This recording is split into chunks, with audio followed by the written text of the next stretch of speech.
Wow, isn't that beautiful? The opening chord of A Hard Day's Night is played by George Harrison on a Rickenbacker 12-string.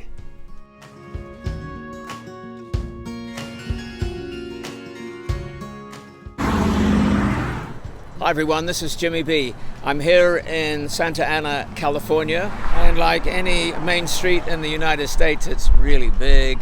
The 405 is just around the corner here, and it's very close to Costa Mesa and John Wayne Airport, which is just a few minutes away. Behind me is a very historic place.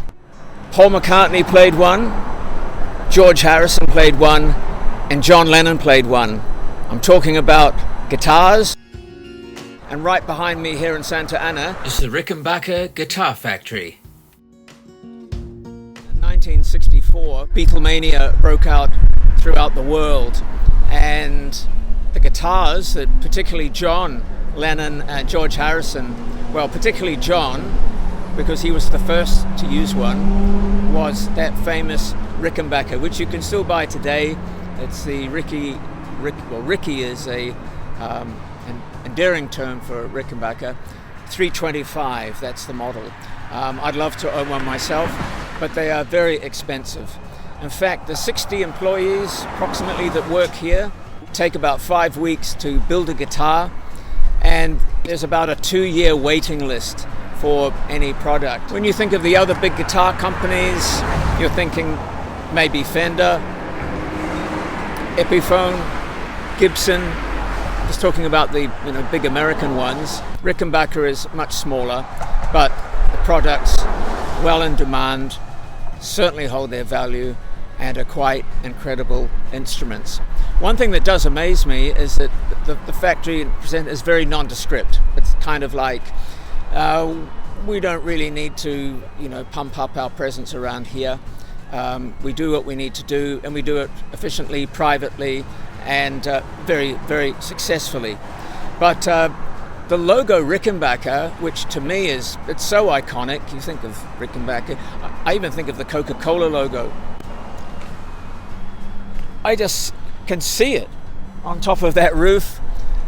Beautiful big Rickenbacker sign. I think it would be amazing. In fact, when I started playing myself, I had a Ricky. I remember buying it from Big City Music in Fort Street in Auckland, New Zealand. This is back in 1987. 3/4 neck.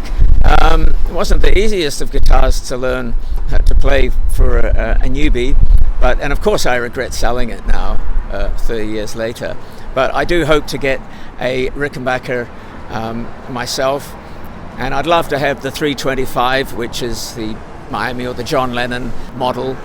There's just something about it. It's something unique. The sound is incredible. It's got that jangly sound. Other guitarists, if I stop and think, Peter Buck from REM, Tom Petty, Roger McGuinn from the Byrds, Susanna Hoff from the Bangles, and how can I forget John Fogerty from Creedence Clearwater Revival. We're going to go over and have a closer look at the building.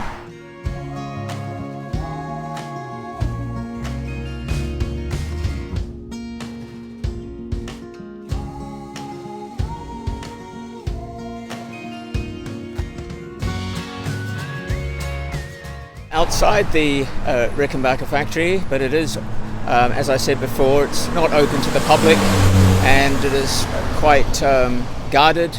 There's lots of privacy signs, security camera signs, etc.